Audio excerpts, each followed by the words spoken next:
Boleh saya katakan atau mungkin berani saya katakan, antara perang Badar, walaupun mungkin kita jarang baca, dengan perang Waterloo, yang mana lebih dekat di hati tuan-tuan?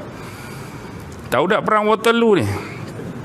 Perang Napoleon, Perancis lawan British. Perang Napoleon mungkin kita pernah belajar, dengan perang Badar, hak mana lebih banyak ilmu dan pengetahuan kita antara dua perang ni? Confirm, berani saya kata, perang Badar bersama tuan-tuan. Betul atau tidak? Sebab benda ni diulang-ulang, benda ni di-recycle setiap masa. Bahkan berani juga saya katakan perang Uhud lebih banyak berada dengan tuan-tuan berbanding perang dunia pertama. Tuan-tuan belajar perang dunia pertama, tapi sebab belajar jarang-jarang, sikit-sikit benda tu tak melekat. Sebab roh kehidupan bagi sejarah itu kurang diberi perhatian berbanding dengan kisah-kisah dalam Al-Quran.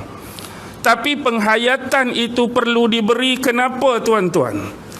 Kehidupan kepada roh inilah yang memberi makna yang paling besar untuk kita menghadapi peristiwa akhir zaman. Kenapa saya mengatakan demikian? Sebab dalam salah satu hadis yang disebutkan oleh Rasulullah sallallahu alaihi wasallam, kamu akan mengikuti jejak-jejak umat-umat yang terdahulu. Maksudnya manusia yang berada di ambang akhir zaman, manusia-manusia seperti kita, akan ada perangai mereka, sifat mereka mengikuti umat-umat yang terdahulu. Bila kita memerhatikan umat-umat terdahulu di dalam Quran, memang ada pelbagai ragam fashion mereka. Terutama sifat-sifat yang membentuk perlawanan dan pertentangan dengan para utusan-utusan Allah Subhanahu wa ta'ala. Sebagai salah satu contoh, Nabi Allah Nuh alaihi salam adalah salah seorang Nabi dan Rasul yang diberikan umur dan usia antara yang paling panjang, 950 tahun. Nabi Allah Nuh berdakwah. Tetapi yang berjaya didakwahkan oleh Nabi Allah Nuh, yang beriman kepada Nabi Allah Nuh, cuma berapa orang? Yang terselamat di atas kapal tu berapa orang? 83 orang. Bayangkan tuan-tuan, 950 tahun yang beriman dan jadi pengikut dia 83. Kalaulah kita ambil purata setahun seorang berjaya didakwahkan, dah berapa tahun?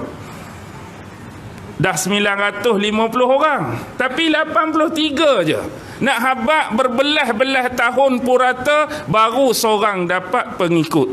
Baru seorang dapat diimankan oleh Nabi Allah Nuh alaihi salam. Punca paling besar pada zaman Nabi Allah Nuh ialah penyembahan berhala paling awal di atas muka bumi. Selepas zaman Adam, walaupun ada manusia yang melakukan kerosakan, ya, manusia yang melakukan keburukan dan dosa-dosa yang lain, dosa pembunuhan seawal anak Adam, Habil dan Qabil, tetapi isu mensyirikkan Allah masih belum ada.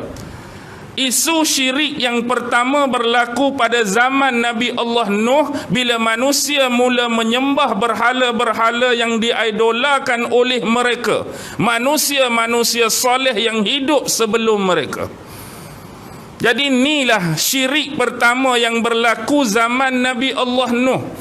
Dan disebutkan 5 patung yang hidup pada zaman mereka. Dalam Quran antaranya apa nama-nama patung tu? Sebut tuan-tuan.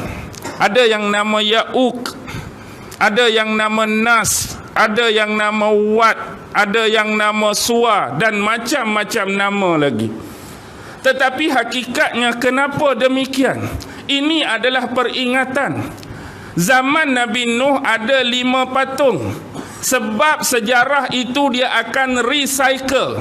Sejarah itu akan datang balik berulang ke zaman kita. Mai ke zaman kita hanya ada 5 patung sahajakah, atau berapa patung yang ada sekarang? Tuan-tuan jawab, Ustaz. Dah hak awal-awal tu 5 patung. Lah ni kalau nak suruh tuan-tuan kira agak-agak tak berani nak kira. Terlampau sikit ke terlampau banyak? Maksudnya benda tu makin hilang atau makin berkembang? Benda tu makin berkembang. Kesyirikan tak akan pernah pudar dalam dunia ni sampai hari kiamat. Dia akan terus ada, berlangsung sampai hari kiamat. Benda ni adalah penting tuan-tuan sebagai peringatan. Kisah Nuh bukan berakhir dengan wafatnya Nabi Nuh, bukan berakhir dengan Allah menenggelamkan kaum tersebut, tetapi berakhirnya sampailah bumi ini dikiamatkan oleh Allah. Sifat itu akan terus ada. Dia bukan kata banjir besar mari, mampus habis, mati habis, oh tak ada dah syirik, orang bertaubat belaka, sorry to say. No, benda tu akan datang balik sampai akhir zaman. Kalau kita ikuti kisah Nabi Allah Hud alaihi salam sebagai contoh, Nabi Allah Hud, kaum Nabi Hud ini dikatakan mempunyai tubuh yang lebih besar, tubuh yang lebih tegap dan cantik berbanding umat Nabi Allah Nuh. Mereka diberi kehebatan dari sudut membina tamadun, bangunan-bangunan yang besar, bangunan-bangunan yang tinggi. Boleh dikatakan kota metropolitan pada zaman tersebut. Bukankah imam-imam selalu membaca di awal waktu subuh surah Al-Fajr, Alam tara kaifa fa'ala rabbuka bi'ad irama dhatil imad allati lam yukhlaq misluha fil bilad. Adakah kamu tidak memerhatikan bagaimana Allah memperlakukan kepada kaum Ad? Kaum Ad tu umat Nabi apa kaum Ad? Umat Nabi Hud. Irama dhatil imad. Iram itu adalah nama bagi ibu kota mereka, yang mana Iram itu dipenuhi dengan tiang-tiang yang besar, tiang-tiang yang tinggi. Maksudnya mereka dah mempunyai kehebatan dalam membina peradaban yang hebat. Allati lam yukhlaq misluha fil bilad, yang kamu tidak pernah menyaksikan bangunan-bangunan, kehebatan-kehebatan ciptaan dan teknologi sebelum tu, tak ada. Mereka pemula. Tetapi apa yang berlaku kepada mereka akibat Allah memberikan anugerah dan keistimewaan itu, mereka terleka dan hanyut dengan kesenangan duniawi sehingga mereka meninggalkan syariat-syariat yang ditetapkan oleh Allah melalui utusannya Nabi Hud. Mereka terpengaruh bentuk yang hari ini disebut sebagai materialisme, kebendaan. Terlampau mengagungkan kebendaan, cintakan kebendaan, sayangkan kebendaan sehingga syariat Allah, syariat Tuhan mereka tinggal. Syariat Tuhan mereka lempak ke tepi, nafi ke tepi, letak ke tepi, melebihkan materialism. Saya bertanya kepada tuan-tuan, budaya mengagungkan dunia, budaya materialism sudah mati pada zaman Hud atau masih ada sampai hari ini? Mungkin Nabi Hud dah diwafatkan oleh Allah, kaumnya yang bersifat materialism tadi juga sudah dihukum Allah. Adakah sifat tadi hidup lagi atau sudah mati bersama mereka? Masih terus hidup sampai hari ini.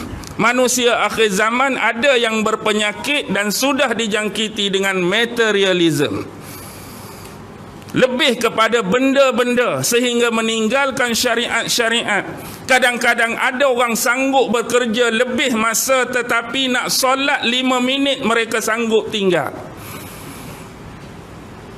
Ada orang nak kaya, tak mau harta dia diusik dan dikeluarkan sehingga berjuta sanggup dia kumpul tetapi zakat dia lari daripada dikeluarkan.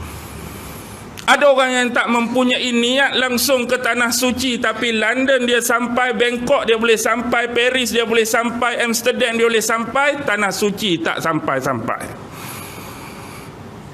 Ini berlaku kepada umat akhir zaman. Melihat kepada bentuk lain sebagai contoh, Nabi Allah Saleh kemudian diutuskan oleh Allah kepada kaum Samud. Samud duduk di mana tuan-tuan? duduk di Al-Hijr. Dalam Quran ada tak surah Hijr? Jumpa tak satu surah dalam Quran Al-Hijr? Itulah tempat kaum Nabi Allah Saleh, ataupun disebut Wadil Qura. Kaum Nabi Allah Saleh adalah satu kaum yang mana mereka ini menolak mukjizat yang datang daripada Nabi Allah Saleh.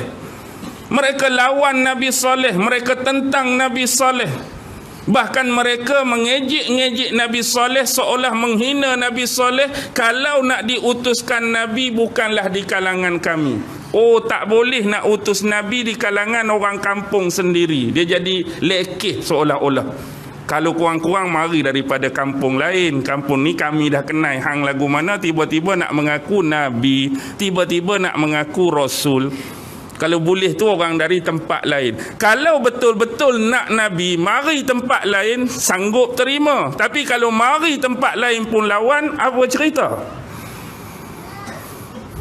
Dan mereka lebih jauh tak mau manusia macam mereka. Nak lagu mana? Kalau boleh nak dari kalangan malaikat. Oh, sombong. Manusia sama manusia jadi Nabi ni payah.